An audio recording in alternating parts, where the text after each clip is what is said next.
Hey, John, thanks for doing this. You have some experience with I don't know what the exact word is, drama, players that may or may not want to be here. Do you handle this Dubois situation the same as you handled Panarin, Bobrovsky? I know they're not exactly the same, but is it something you confront? Is it something you put right out there in front of everybody in the room, or how do you handle it? This is the world we live in, and we're transparent about everything, not just Brad and Bob. There's a number of things that go on during a hockey season that I think it's important that it belongs in the room where everybody's involved with it and understanding of what's going on. So this situation, again, I'm not sure. I have not spoken to Luke or anything like that, but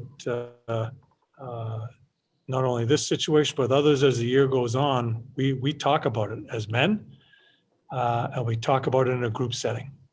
And you can handle it, sure, but how disappointing is it to have such a prominent player, I guess, have desires perhaps to not be here? How does that sit with you? Oh, I'm not disappointed. I'm going to the coaching staff and team and organization. You put time into the people that want to be here. Again, this isn't new for us, as especially the past couple of years, we've had some interesting years. We're not going to overthink this. We're going to have a conversation. Everybody's going to understand where everybody stands, not only in Luke's situation, but other situations as we enter camp. And then we're going to get about our business and get ready to play. Okay, next we'll go to Dave Metzel. Go ahead, Dave.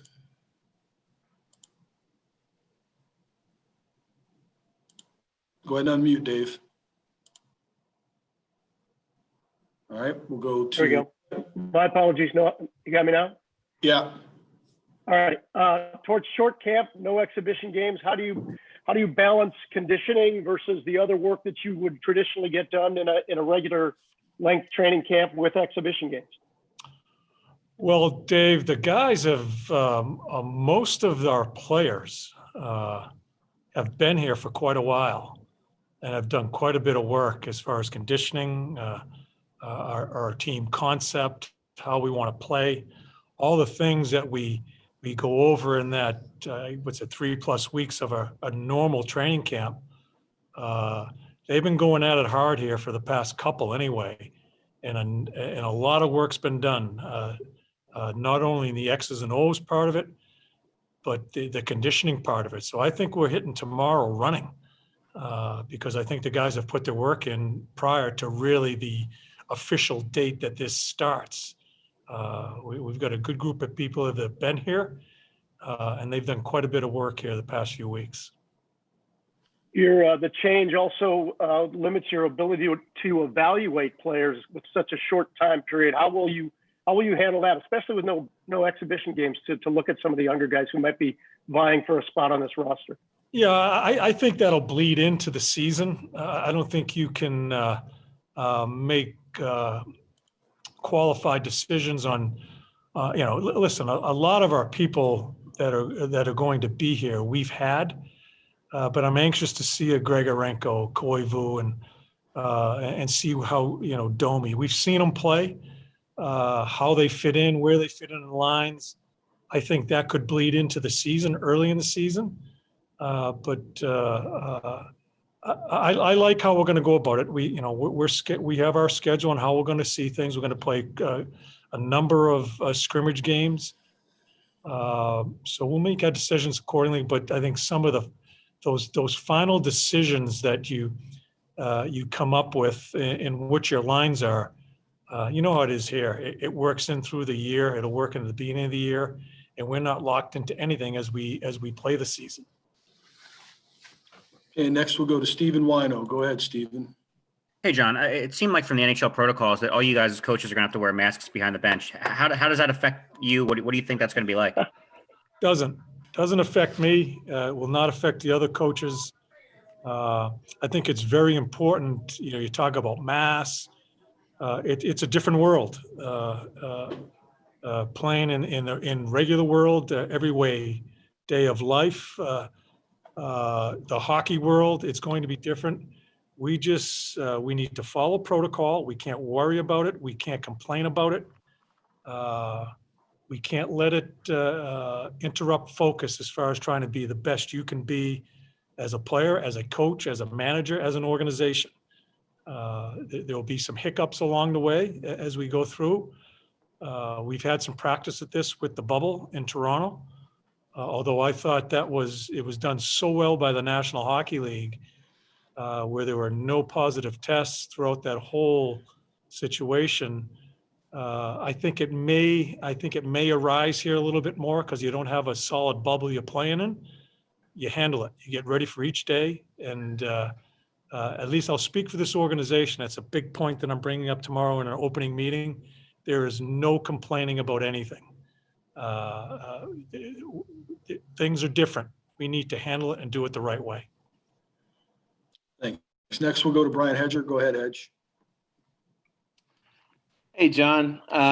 Whenever you talk about developing a guy, a young player like Pierre-Luc Dubois, there's always a push and pull, a tugging, whatever you want to say, with the coach and the player. That's a two-way street. So do you feel like Pierre-Luc fully understands what you and the other coaches are trying to get out of him and what you ultimately want to build him into be? Well, what Pierre-Luc is going through with me is the same thing every other player goes through with. Some players handle it differently. Sometimes it takes it's a longer process as far as understanding exactly the process you're going through to become a pro and to be the best player you can be for your organization. Again, I'm not sure what's been said, what Luke's problem is or where he struggles with, but he has been handled just like everybody else has been handled with this hockey club. He's been pushed. We've put a lot of time into him along with the other young players and trying to, for me, and I've told you guys many times, understanding what it is to be a pro is really important for me in this coaching staff and organization. I think it's a little bit different athlete nowadays that come into the league, and I think sometimes think they may have a few more answers than they do and aren't willing to go through the process. That's where maybe some conflict comes in, but conflict isn't a bad thing. As I've said many times, if there's conflict, there's honesty. And so we're going to continue doing our business the way we do it here, and spend time with players that want to be here. Thank you. Next we'll go to Alison Lukan. Go ahead, Alison. Hey, John, how are you? Hey, Allison. A question for you. I know you mentioned before this season that you were looking for the words to describe the mindset you want your team to have this season. Have you found those words, and what was your process to find them? What are the underlying principles that are important to share when you talk about mindset with this group? Well, I think that when I started talking about a different language, I think that's important when you're going to try to maybe change a little bit part of your game. We certainly want to, and I'm not even sure if change is the proper word, but we have to develop some offense. It's not going to be coming, waiting for free agents, waiting for a trade or this and that. We did make a trade and losing a pretty good player in Josh for Max, who we're really excited about, that may push some offense through the middle of the ice here.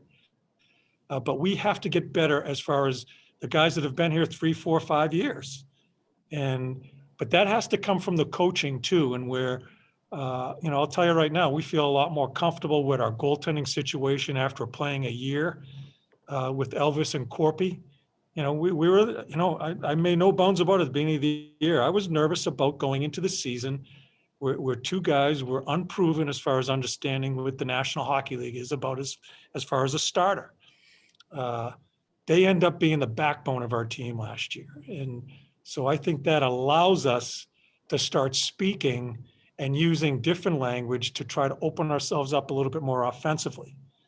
Do we throw our foundation of what we are as a team out the door? Absolutely not. We know how to play. We know how hard we have to play. We have grown tremendously away from the puck. We need to grow and release ourselves a little bit offensively to see if we can score different types of goals and play different types of games at certain times instead of the grinding that we've had to do to score a goal. So, you need to play the game different ways at certain times within a game, within the season. I hope we can add that to our repertoire as far as winning a game 5-3. So we'll see how it all works out, and that's incumbent upon us as far as coaches in allowing that and how we teach that, and language comes into play there. A couple more for Torts. We'll go to Tom Gulitti. Go ahead, Tom. Hi, John. You kind of alluded to it a little bit. How much does it help your team with the center depth with having Domi and Koivu added, and maybe what does that do for Dubois also? Maybe also having other options behind him as far as it's not just him. Teams can focus on things like that. Well, it may not be behind him. Or whatever. Yeah. There's no. I don't think there's any. And I've already talked to Max about this. I just don't get pigeonholed into thinking you're a number 2 center. I told Miko this morning is that I think people are kind of talking about him that he can't score, that he's going to have to rely on his stiffness and just what he is as a player, who I have a tremendous amount of respect for, and how he carries himself as far as how hard he plays, a penalty killer, a good defensive forward. I think players can get talked into that's my role. We want to open up this to all the people. We need to be better offensively. And players need to believe that they can score goals. So we're hoping Max opens it up for us. He brings a little personality to our club. And again, I have lines written up on the board for day 1. Players see them today after their physicals. I'm not sure what they are at come day 2. So we're just gonna leave it open, and but certainly adding 2 center icemen like that in a position that we have looked to strengthen is a big plus for us as we enter this year. All right, thanks. We'll go one more. We'll go to Clay Hall. Go ahead, Clay. Hey, Torts, good to see you. I think you answered the question, how much is set and how much do you wait to see evolve in a camp? So I would ask this, what are you most curious about this team? Yeah, I'm anxious to see like Grigorenko. We haven't even talked about Grigorenko, and who's been here since August. Yeah, I think he's very quietly tried to make a statement to us that he wants to be part of this, and being here since August.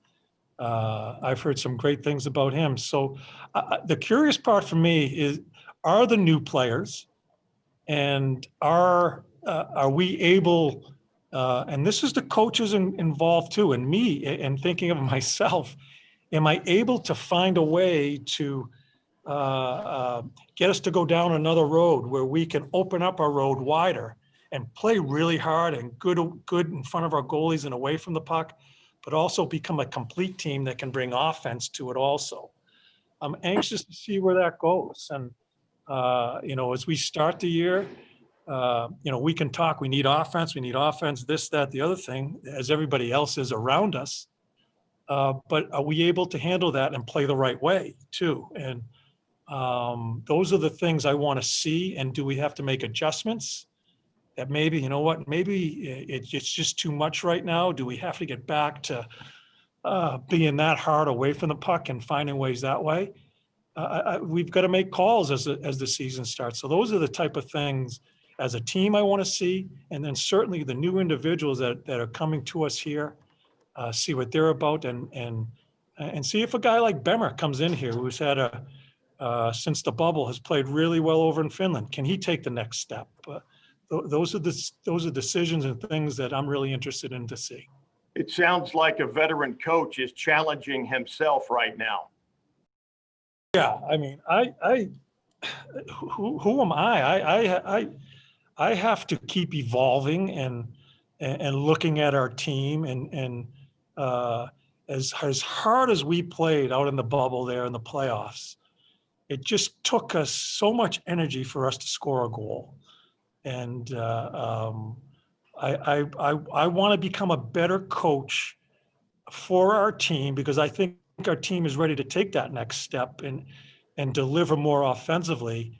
I've got to become a better coach in allowing that without forgetting about what our true foundation is. And so I'm learning and trying to improve just like the players are.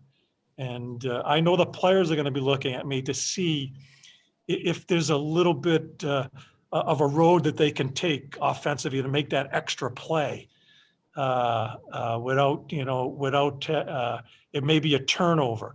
But I have more confidence in the goalie who's going to make a save on that turnover. So those are all the things that I need to improve on, along with the players. So you're not trying to improve as a coach. You're not trying to improve as a player. You think you have all the answers. That's when you're out of the league. And so all of us have to feel that. Great. Thank you, Torts.